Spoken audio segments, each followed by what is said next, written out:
Yeah. You know, I went into hair and makeup at 9:30 for this. And it shows. And then we'll try to wrap up from there between 5 and 10 minutes. Keep it 20, 25 minutes, okay? I really have nowhere to go. All right. Okay.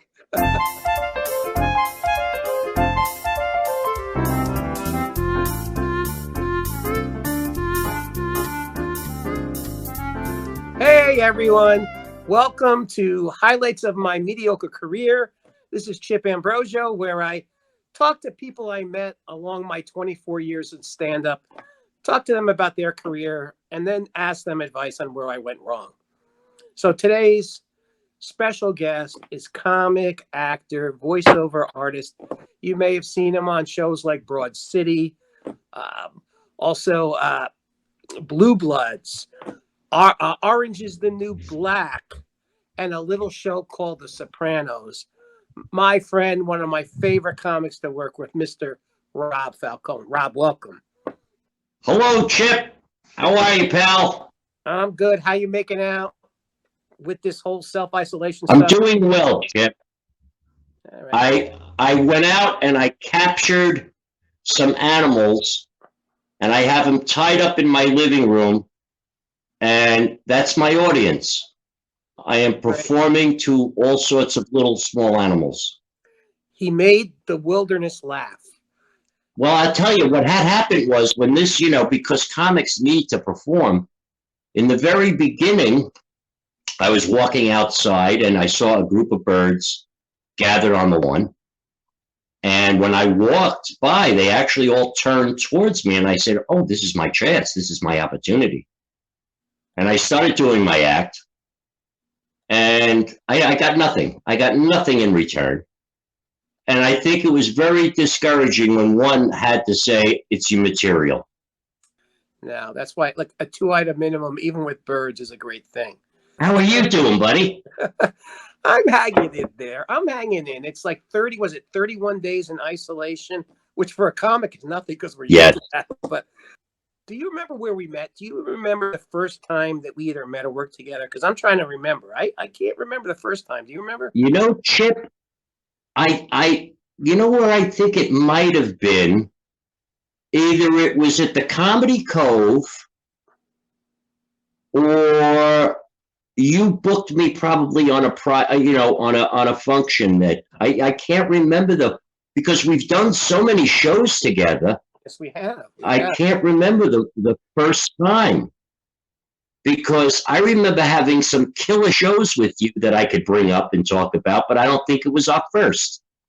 Yeah. Well, you know what? I remember, let's talk about some of those shows, but I remember one show, which was in Holyoke, Massachusetts. Do you remember that show? Holyoke is the birthplace of volleyball, which really brings in the tourism, I think.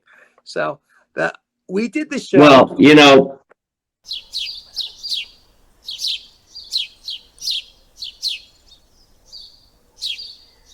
yeah. So I was saying, we did the show. I thought you were pausing for comic effect. We did the show. And I didn't want to cut you off. The whole behind the scenes thing, but it was me, you, and another comic. And it was for a police cycling thing. And the show was great. And after the show, something happened with the MC. And one of the guests had a little bit too much to drink after the show. And then I had to hear the feedback afterwards. And you were smart because you were a professional headliner. You did your gig. You killed.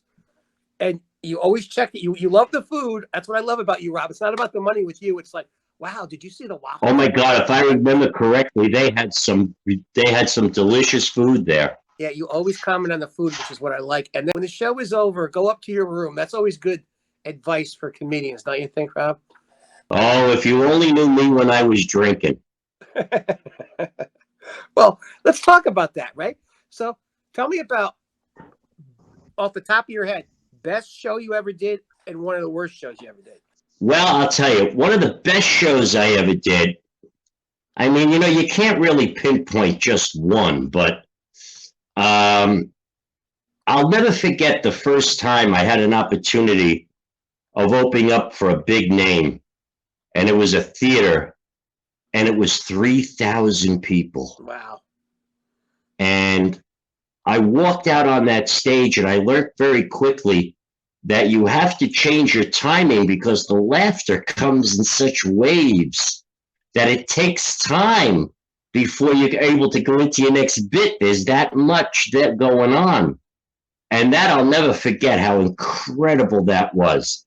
As a matter of fact, it was for a comedian. I could mention his name because he's no longer with us, but he was one of the greatest, and that was Rich Jenny. Everyone said he was a great joke writer.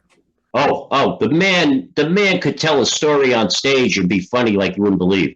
And it was just a great opportunity but when I've never performed in front of that many people before.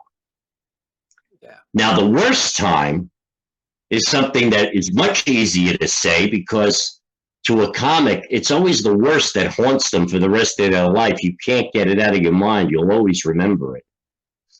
And we all came into a point in our career where we wanted to, when we MC, I started out like everybody else doing the open mics and then starting to MC shows. And of course we get cocky and we say, oh, I want to feature, I'm ready to feature. Oh, I'm a feature act now. I want to feature.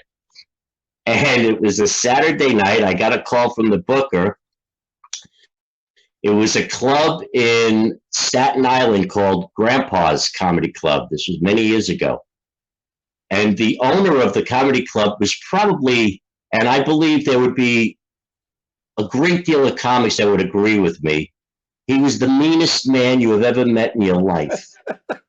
He was the owner of the club. No, I mean, this man was just mean. I'll tell you how. I'll tell you what. And so I got the call that, hey, listen, you want to feature at Grandpa's Saturday night, blah, blah, blah. I said, oh, yeah, I'm ready. And I was so pumped up.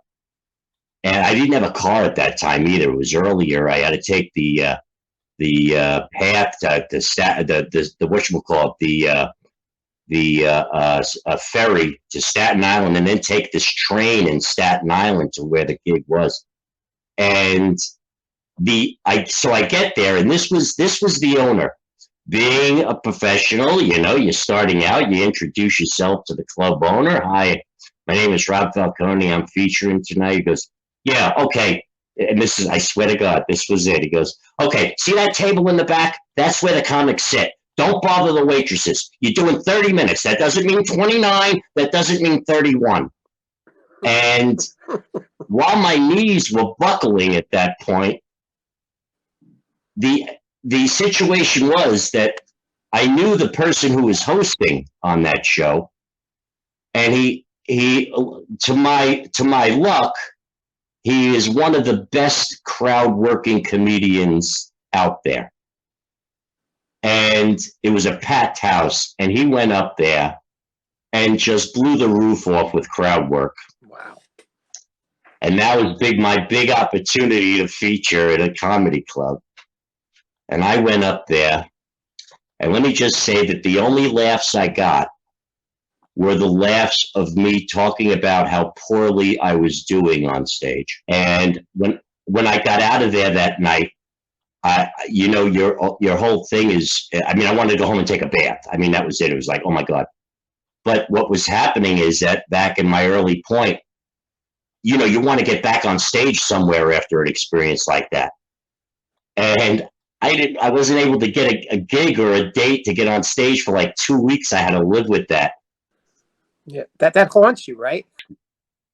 Oh, that haunted me. Oh my God, did that haunt me? That was, the comedy god saying, oh, so he wants to feature, huh? Okay, let's see. And that's when I learned that when you're a feature when you have actually about 45 minutes of material, not just 30. Because if it's not going so well, you have to go into a different direction. And if you just have what you have and they're not laughing, that 30 minutes turns into about 22. Right. And they say when you're a headliner, right, you need at least 90 minutes of material because same reason. Yeah, you never know. Rob, when was your first time on stage? Remember your first time on stage? My first time on stage was an open mic. It was in 1990 at a place called Gladys's Comedy Club in Manhattan. Gladys Stein was she's still around. She was one of the greatest mentors, and she was standing. If she saw you had talent, she was one of the greatest. And Yeah. And that was the open mics. But my first gig, well, it was, again, it was a pre-show, but it was at Stand Up New York. And then I started working a lot at the New York Comedy Club at the time, owned by Al Martin. Al Martin gave me a lot of great opportunities and chances to perform and develop. But my first time was at Gladys's. It was an open mic. I had started doing off-Broadway in Tony and Tina's Wedding before that. And that gave me the courage to want to, I always wanted to do stand-up, but I got into acting first. And after I started doing that, I said, you know what, I got to do, stand-up. I want to give it a shot. So, wrote some material, and the rest is history. And here I am, one of the most undiscovered, famous, unknown comics in the country. Well, you're at the right place right now. This podcast will keep your obscurity going long beyond the time you release this. Yeah, well, this is a beautiful thing. I'll tell you, this is really through, because in all actuality, I'm really going crazy. The coronavirus is really getting to me. I haven't been in the house in 4 weeks. I haven't been out. I don't know what I'm doing. I hear voices. I hear voices in the closets. I hear voices under the couch. I don't know what's going on. But other than that, I think I could handle it pretty well. I think you're doing well, Rob. I wouldn't even worry about that. When you started stand-up, what was your day job? Let's put it this way. My income at the time was something we really can't talk about yet, because I think there's still a 7-year waiting period before they can come and get me. All right, so we're good then. We're good. No one will ever find you. No, actually, I was a carpenter. I did general contracting. Right. And, I used to be able to redo bathrooms, redo kitchens, and build furniture, and do drywall, and put partition, anything, pretty much general home improvements. I was a roadie also for a rock band. Oh, yeah? For what rock band? Yeah.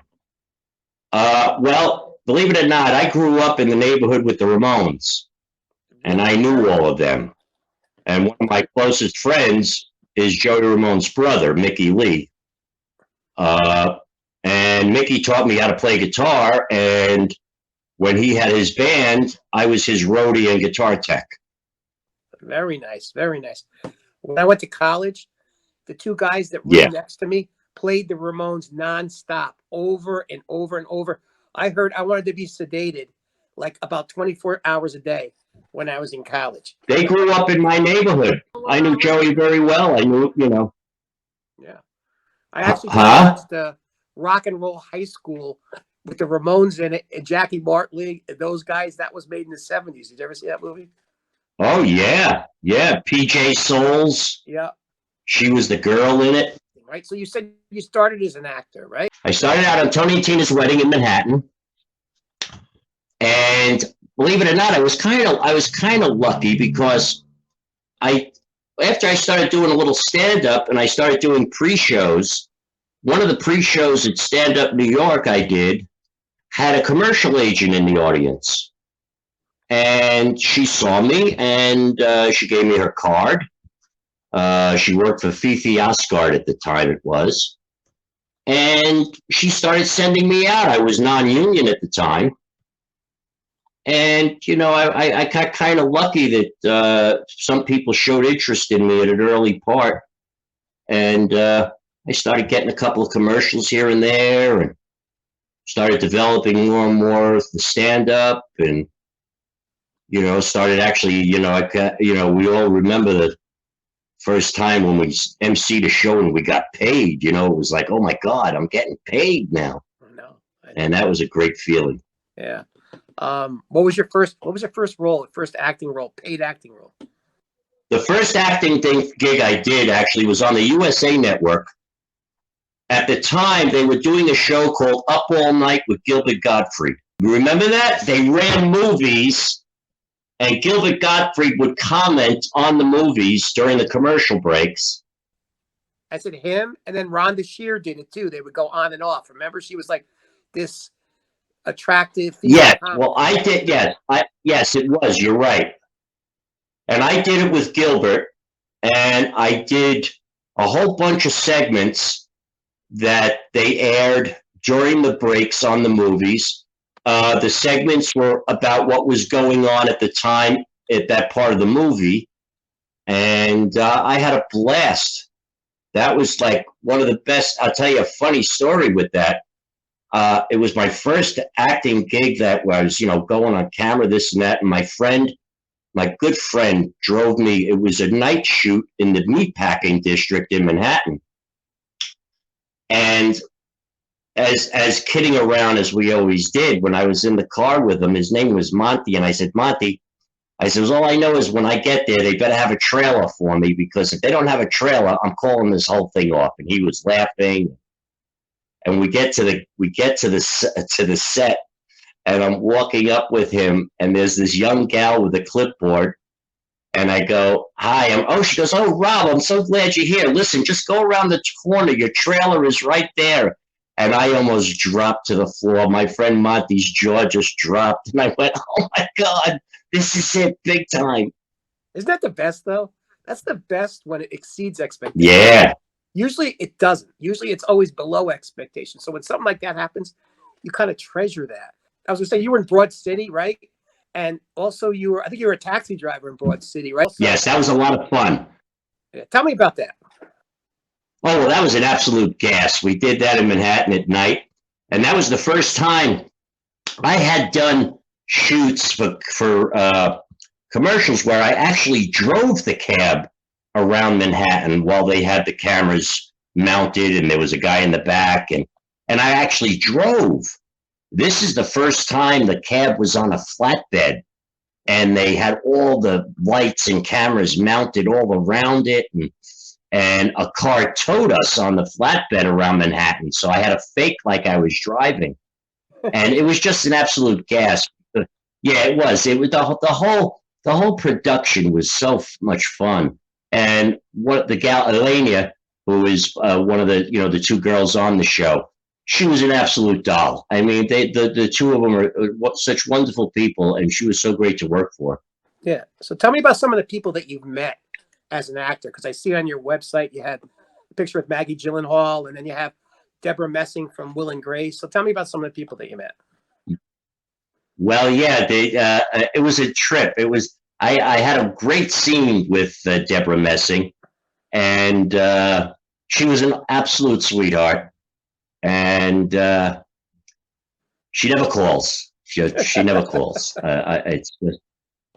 But we hit it off very well.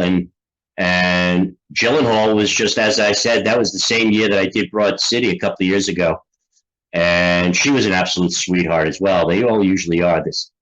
When I did The Sopranos, there were some actors in The Sopranos that were kind of untouchable, but most of them were pretty nice. And but my greatest experience was to be directed by Jodie Foster, because Jodie Foster is someone that I watched since I'm a little kid.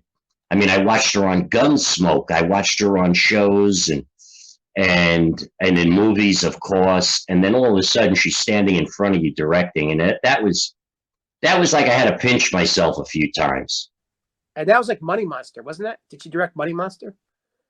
Yeah, that was Money Monster, yes. And again, my scene is so quick that I think if I ever showed my reel, the title of my reel would be In the Blink of an Eye. But no one understands that. Like, no one understands that experience. Whether you're on camera for like 15 seconds or whatever, you're there. You get to see what goes on. I mean, you do a whole thing in your act about your Sopranos scene, which I'm going to ask you to do. But I live in Rivervale, New Jersey, and Gandolfini grew up in Westwood. So people will say, "Oh, I worked with him in ShopRite," and or Stop and Shop. And when he passed away, they had his funeral in Park Ridge, and everybody, you drove through the town and everybody was there. So here was this like small town boy that made good. So tell me about your experience on The Sopranos. Oh, my gig on The Sopranos. Well, that was one of those things that you think, bigger things are going to happen, because I mean, I had a few shots in my career where it was something big, something that was going to. The role that I played was a guy called Mr. Caravallo. He was AJ's boss on the construction site, and it was in season 6, and the second to last episode in season 6, Gandolfini says to AJ, I want you to go to work. That's when he smashes the windshield of his truck because he's fed up with his son.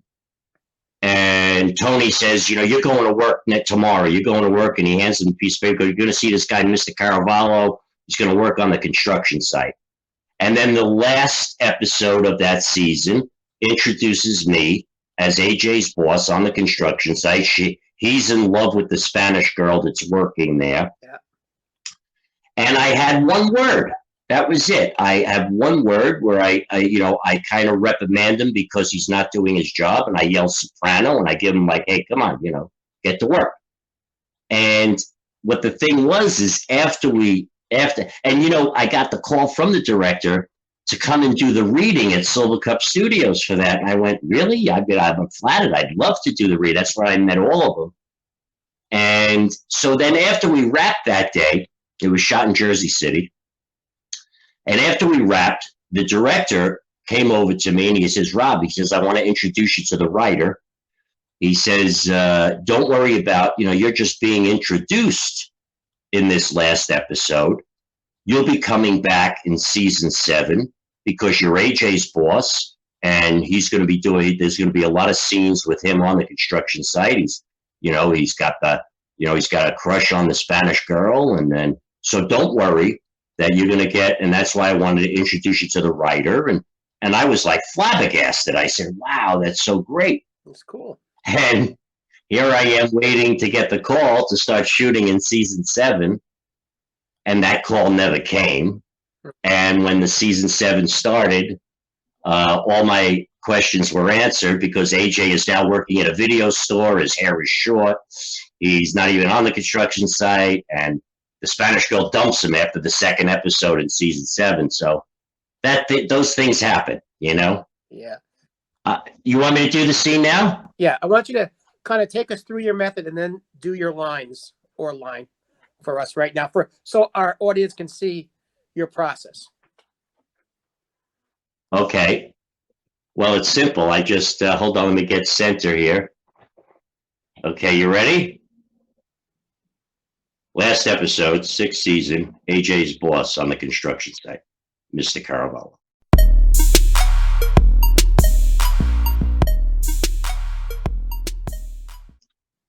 Soprano. That's it. Thank you. Oh, I haven't heard an applause in a month. That sounds so good. Even if it's solo. That's the way Olivier did that.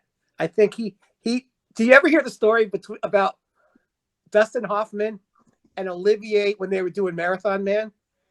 And Hoffman was like this method actor. So he stays up all night. He doesn't eat. He looks all haggard. And he comes in, he does a scene because that's before they're going to pull all his teeth out and torture him and stuff. And so they come in, and Sir Laurence Olivier looks at him and goes, it'd be a lot easier if you just learned to act. That's what he tells him. That's it. Oh, my God. But oh, my God. Yeah. So what's it like when you audition? Somebody calls you in for a role. What do you do? Do you get the sides? What's it like to audition for a part? Well, I have I really get into it. First of all, I found out really early that I have no problem memorizing the sides or the because I love it so much. I want to do it so badly that it comes a little easier for me to actually remember, memorizing. I was always scared to death in theater because, you only get one shot at it. And that always hung over, oh my God, I hope I don't forget my lines. But what I do is, of course, I get the audition on the email, and it has the breakdown and has what the character is and what he's supposed to be, whether a New Yorker or a hothead, calm, whatever, timid. And I get the sides. And usually the dialogue that the person that I'm supposed to be doing has, to me, I look at the dialogue because that explains to me maybe what kind of a character this person is. That helps a little bit. And I practice. What I'll do is if I'm alone with my voice recorder, I will put the other lines down on my voice recorder, play it back, and do my lines, and at least have the lines being, read to me. Sometimes I'll even change my voice a little on the other one, so it does sound like two different people. Wow. And then which something I love is dressing for the part. When I go in for an audition, I try to dress as closely to the person that they're looking for. If it's a detective, if it's a wise guy, if it's a blue collar worker, whatever the case may be, I try to go in there looking more the part, which I think is very important. Yeah. Because see, I always believe that when you go in for an audition and you're going to be put on camera, and the director or whoever is casting is whoever is going to make the final word that's going to book you, I think a lot of the times you book something because you're bringing something to the table. If they see something unique, if they see something that, oh, I like that, I like what he did there, because they're always looking. They in the parts that I get called for, they're looking for something. They don't really have it down like exactly. They just, very rarely do you say, oh no, I want this guy to be just specifically like this, and don't they if you bring something to the table that strikes their if you get one noticed, it will help you in booking the part. Yeah, that's good advice. I did very little acting, but I was doing a gig one time, and this guy was watching the set, and I was having a good set, but he wasn't laughing at anything.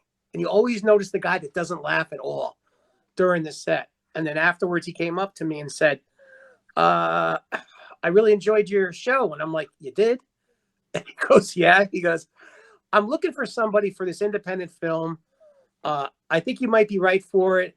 It's just a small 10-minute short. And I said, well, I'm not an actor. I'm a comic. And he said, well, read it and let me know what you think. And I read it, and it was about this guy who was like a real psychotic. And I said, is that what he sees when he sees me on stage as a comic? And I called him and I said, why me? And he goes, because I want somebody that has like a little bit of empathy behind his character. You can't be fishing for your lines. You have to know your lines, because when the camera's on your face, I can't see you searching for the lines. You have to be that person. And I think it helped me in stand-up. So how does acting help you in stand-up, Rob? Oh, listen, Chip, you and I both know guys like, there are incredible, well, not incredible, but there's a lot of comics out there that turned actor and are very good. Pollock is one of them. Yeah.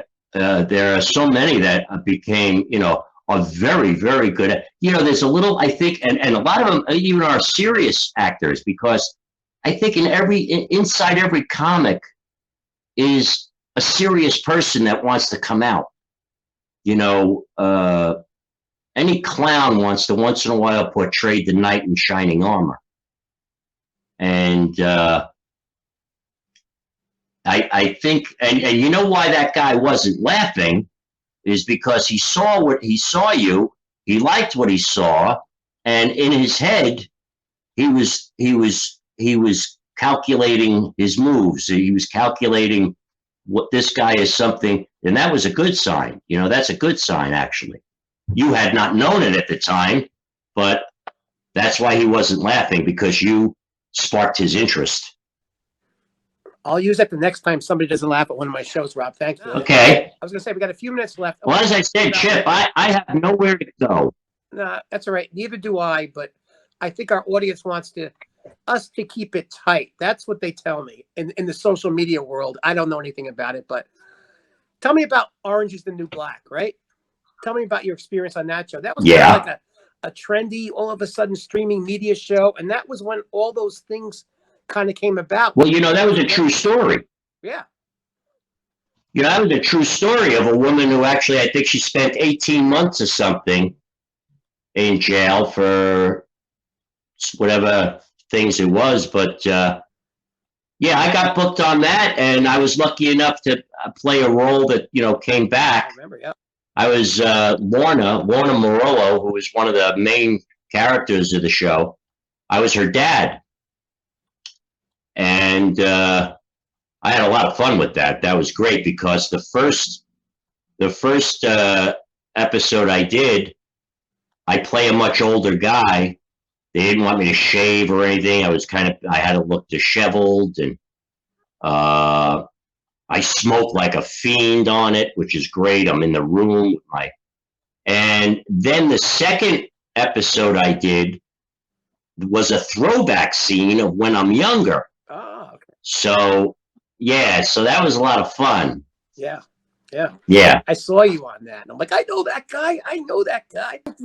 You know, Chip, I really wish you passed by when I stand under my street light at night, hoping to be noticed, because, you know, I get very few notices.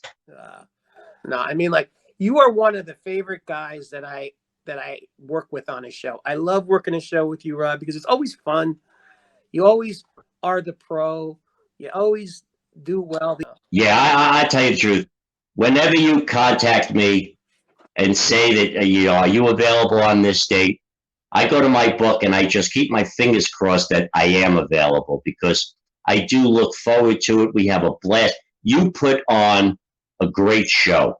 You are organized. You make sure the sound system, the lighting, the whole thing is done very well, and that's so important to a comedian, to go to a show and have somebody there that is overseeing the situation in a very professional manner, and it enhances your opportunity to perform. And not only that, you do a great job when you're performing, and between the both of us, when even if it's just like you and I on a show, these people are getting their money's worth. They're coming out of there with their sides hurting.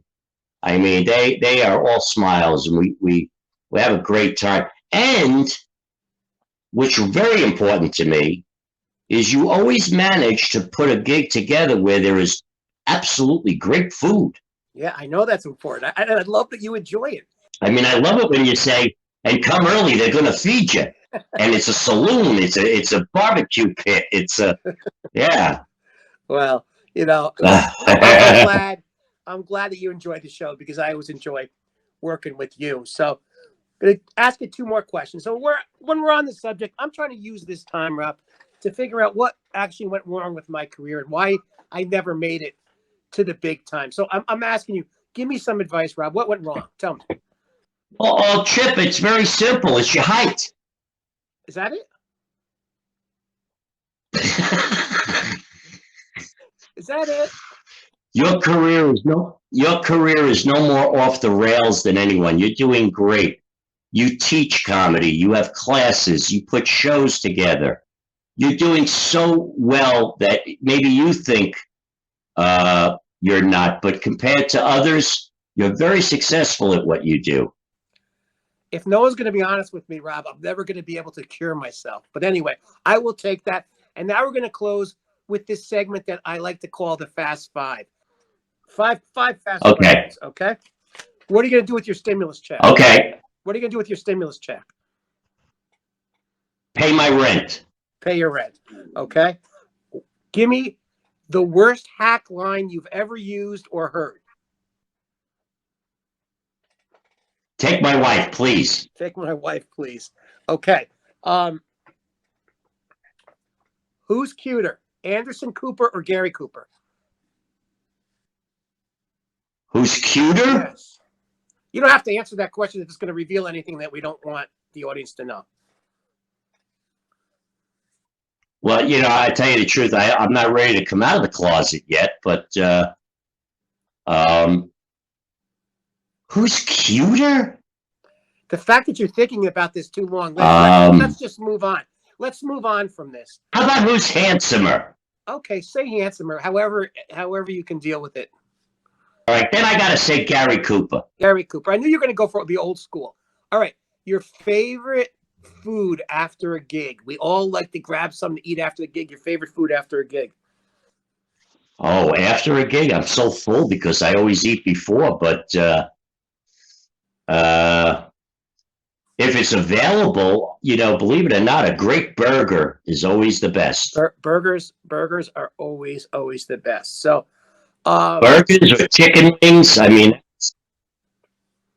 what's the first show going to be like after we come out of this quarantine? Tell me what that first show is going to be like. I'm going to walk out on stage and realize that I should have practiced my set a little bit more, and that I'm going to have a lot of memory gaps. No, actually, believe it or not, and I hope other comics are doing this, but I've been writing a lot. That's great. I've been writing a lot, not about the coronavirus. I'm not writing jokes about the coronavirus. I'm writing about things that are happening to me in the environment that I'm in right now, and I'm lucky enough to be sharing my place with someone. And it's a new experience, and they are being a great muse for me. That's great. And I'm actually looking very forward to doing a lot of new material when I come back. Because to tell you quite frankly, I think I've forgotten all the other material. Well, that's what happens. You don't do it for a while, but hopefully it's a good thing that we can all come out of this with some new material and some fun. Do you know what's funny? I really do think that after we come out of this, all of our material to us is going to seem dated. It does, yeah. Because it's almost like we're entering into a new brave world. Yeah, and I think that's a really good point, because I actually just downloaded a set that I did at a theater, because, you got to always have the new tape to send out. So, and here I was supposed to send it out to the cruise industry. That's not going anywhere. I wanted to thank you for doing the podcast, Rob, and I want you to tell people. Oh, Chips, it's my pleasure. I absolutely enjoy it. Anytime. I'm on board with anything you want to do, buddy. Where they can find me? Yeah. On 53rd Street and 5th Avenue, holding a sign saying, please come to my show. And you know what? The only thing, I was lucky enough to have 1 or 2 gigs that have been canceled because I lost everything. But 2 of them have been rescheduled to September. Nice. And I don't know if since it's in New Jersey, one of the gigs, believe it or not, is scheduled. And to tell you quite frankly, I don't know why he picked this date, but I'm not going to argue. On Halloween, October 31st, I'm at the Strand Theater in Lakewood, New Jersey. And it's a powerful show with some very powerful comedians. Great. It's a great room, too. Tell us about your website. My website, you can always go to robfalcone.com. and see my stand-ups, see my act. There's a news icon that you could see that I did an interview for. There's all sorts of fun stuff. And if you just type my name in, you'll get stuff also. And please go to it, and always contact me on Facebook if you'd like. I'm the guy on Facebook, and I always like hearing from people. And I don't like anything. I don't like being invited unless I'm on it, but I always enjoy people getting in touch with me and saying good things. I'm not a political person. You'll never see anything on my page in Facebook doing very political stuff, because that only opens up a big bad can of worms. All right, Rob, thank you, and thanks everybody out there for watching. So Rob, stay safe, stay well. Thanks, Chip. And let me ask you something. Yes. The check, it's in the mail? The check is in the mail, right? Yeah. You'll get that about the same time you get the stimulus check, so don't worry about it. Okay, just cast the stimulus check. Believe me, I tell you the truth. Interesting to see how we all get that stuff. It will be. It will be. But as comics, we're used to being told checks in the mail. So I heard it's going to be like a direct deposit thing where it doesn't come in the mail; it goes right into your account. But I don't know how that works because I've always had my check mailed to me as far as my IRS, the tax related. So I don't know what the heck is. I'm just going to write it out and see what happens. what's the IRS? Internal Revenue. They're going about direct deposit using from your tax statement. Taxes? What are taxes? They're using your tax return of last year. My wife just told me I shouldn't say. But don't worry about it. Thanks a lot for coming on the show, for watching.